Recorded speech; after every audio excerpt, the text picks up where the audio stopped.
Welcome to the first ever podcast of the Royal Banter, and I'm Robin. And I'm Tilly. It's Monday the 14th of April, and on this podcast we'll be focusing on royal news, so let's jump straight into it after a big week. King Charles and Queen Camilla made their first overseas tour of the year to Italy last week with 4 days of diplomacy, history, plus some great witty comments were made by King Charles. Now, the King opened with Signor and Signore addressing the Italian Parliament, marking a royal first, and he didn't stop at formalities. He carried on with an Italian warmth and ease, drawing applause for both his content and his accent. He said in part, by the way, I hope I don't ruin Dante's language so much that I'm never invited back to Italy again. Dante? What? I've never heard of it as Dante's language. Dante is considered the father of the Italian language, and he wrote the Divine Comedies. He wrote a lot of it in a Tuscan dialect, but it's become known and changed over to the Italian. They also visited his grave when they were in Ravenna. So yes, he is a very revered person in Italy, somewhat like their Shakespeare. Fair enough. Yeah. He also touched on historical ties between the UK and Italy, and he talked about the fact that 2 millennia ago the Romans came to the UK and they left their coins with the king's head on it, or the emperor back then, and that he found that he was extremely grateful they'd done that because with that currency in Britain, of course it has the king's head on it. That's it. Have they begun changing over the currency as yet? Absolutely they have, yes. They started rolling it out quite a while ago, and there's a mix of him and Queen Elizabeth still in them being rolled out or rolling around in the currency there. Still being in circulation. Absolutely. Yeah. I haven't quite seen anything happen here yet in Australia. Our coins certainly haven't been changed yet, but we very rarely use them, and Queen Elizabeth II was on our $5 note. They're not sure they will replace her with King Charles yet, where it's still under debate. Yeah, there's a lot of debate around that, an Indigenous design and the King's head, or whether it's just going to be an Indigenous design. There's actually a petition going out about that, so stay tuned. We'll see what happens in Australia. And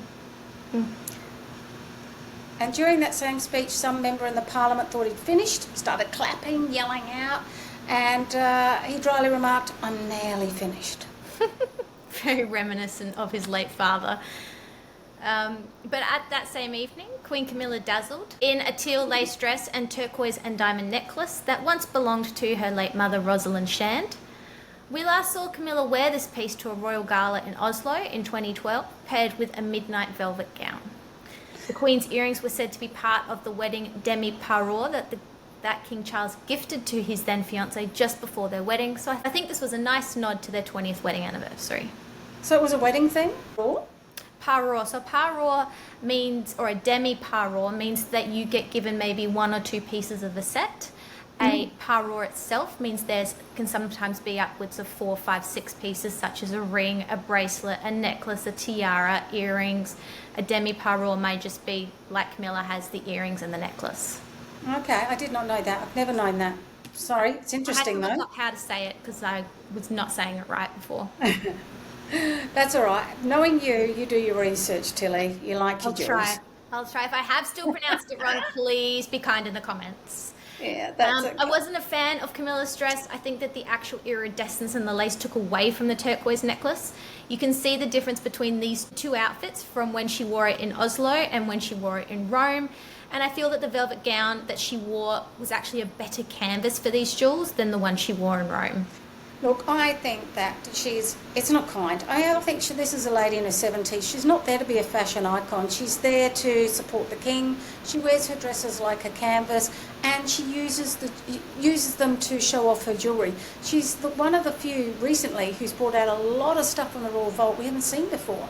And I think that she pars it with monochrome outfits so that you can see that jewellery, and I really like that about her. And I just think that, we'll look at the fashion icons of the younger royals, and let's leave Camilla be. I know a lot of people tear it apart. She's very safe. She uses a lot of Fiona Clare. But I do love the fact of the jewellery she's bringing out. Yeah, no, I think this was unfortunately a miss for Camilla. So far, my favourite outfit of hers as Queen has been the gorgeous outfit she wore to the Versailles State Dinner last year in a custom Dior couture gown with some of the UK state jewellery. So she can do it, and she can do it flawlessly. And I'm not saying it to, be mean, but I just think this was a little bit of a miss. Oh, well, I really like her, and I really think she's done a great job. And Well, I it's really nothing to do with liking her. I do think she does a great job. I just think the gown looked like something out of her 80s closet that she thought she could wear. me. No, I'm sorry. The lace, the shoulders. No. Well, we're not going to agree on it, as we don't on a lot of things. And but I think she's somebody who does her best for how she does it. And I for one think she's quite good. So, but having said that, she was also seen to be wearing another outfit on this tour, Tilly. Yes. So I really enjoyed Camilla's sentimentality during this trip. So as we mentioned, she wore the earrings that were a wedding gift from Charles, but she also wore part of her wedding outfit on their 20th anniversary while she was touring around Rome. There looks like there has been some updates to the original Anne Valentine design. The coat has had some lace added to it, and I'm not 100% sure that the dress underneath is the same dress that she wore to her wedding. If that was the case, the neckline has been raised significantly, and it originally had a scalloped edging, which would have had to been removed, because you can see now that the edging is completely straight. I just don't think it's 100% the same. I think she's got a new dress, maybe updated for her age. She feels like she's needed to update it for 20 years on from her wedding. But the coat is definitely the same piece she wore when her and Charles married at the Guildhall. Yeah, no, they have said she was wearing her wedding outfit. They haven't said the entire wedding outfit. They have just said her wedding outfit. And I also had a good look at the dress, and not sure. But, they haven't told us exactly what pieces, so we have to go with, I believe the coat is the original one. The jury's out on the dress, and I don't know if we'll ever get a definitive answer on that. Yeah, no. And it was great that when they did show up to the state banquet, that King Charles took the president aside and said, "Thank you so much. It was really good of you, Mr. President, to lay on a small romantic candlelight dinner for two." So, he's continuing a little bit of that tongue-in-cheek throughout the visit. Absolutely, he is. He's done a lot of that. He also, and I'm going to get this wrong, but he was also planting a tree at the Villa Volkowski, sorry to those that I have just butchered that name with, Volkowski. And he was planting an oak, and he joked, "I hope I live long enough to see it grow." So unexpectedly, that was a tender line, given what's happened to in the last year, and he's fighting the cancer and still ongoing with the cancer treatment that we've all heard about. So for me, that was a really tender, funny but tender and moment for me, that I do hope he does get to come back and see that tree grow a little bit. Yeah, no, 100% I hope he comes back to see that tree, but my God, I would not want to have had to be the person that responded to that comment. I mean, what do you say? You just, I think you just have to put your head down and look at your shoes when he said that, or, just what we've said, hopefully we'll see you here again soon. But definitely it's very much that mic drop comment where you kind of just need to walk away after dropping that. Yeah, I don't know how I would have responded. I mean, it really got me just hearing it. But and bless him for saying it, and being honest and open. They've been very open and honest about a lot of stuff. We don't need to know everything. They've told us enough, and that's something that we all I think appreciate. Some people want to know more. I don't think we need to know more. That's all we need to know. Yeah, the Italian press called the visit miraculous, pulling off an ambitious diplomatic and cultural schedule while excluding warmth and humour. One outlet praised it as a charm offensive delivered with sincerity and shoes shined. It reminds me a lot of the pictures and the feedback that I've read about his grandparents when George VI and Queen Elizabeth, or the Queen Mother, visited France just before World War II broke out. And again, it was very similar comments were made. Yeah, absolutely. And, they also visited Ravenna, and they visited 6th century mosaic place, and they even put the last piece of a tile into a mosaic that was made of them for their coronation, which looked really good.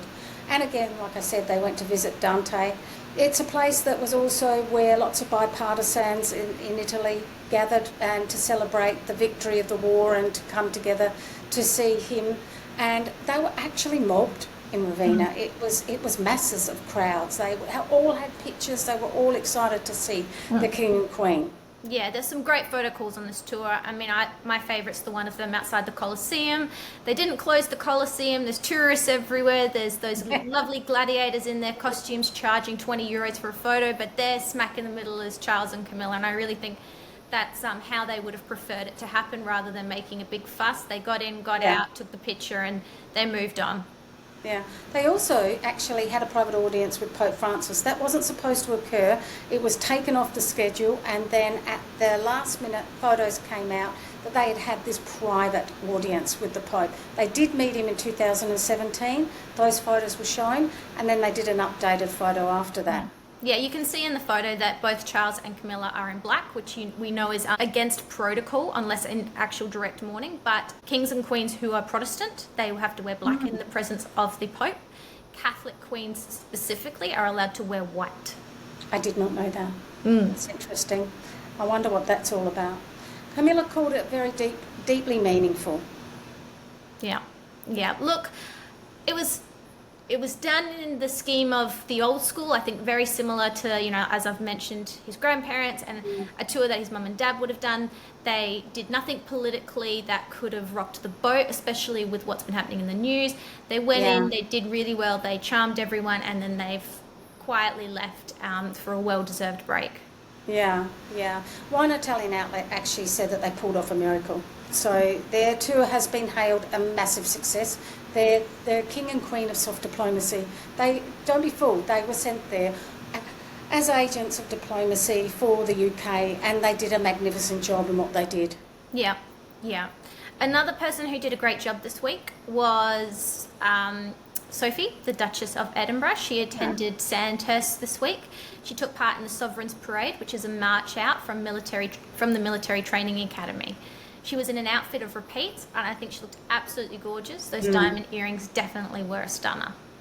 Yeah, she was stunning. I don't care what anyone says. I thought she was absolutely the standout this week. She looked amazing. And for someone who's 60 years old, she looks fantastic. She did. She's absolutely one of those top best dressed that just slides under the radar. She doesn't get as much publicity as some of the younger generation, Catherine, Beatrice, Zara, but she always seems to deliver, and it's very elegant, age appropriate, but there's pieces there that I would take as well. So I think that she's definitely one that should be watched just that little bit more.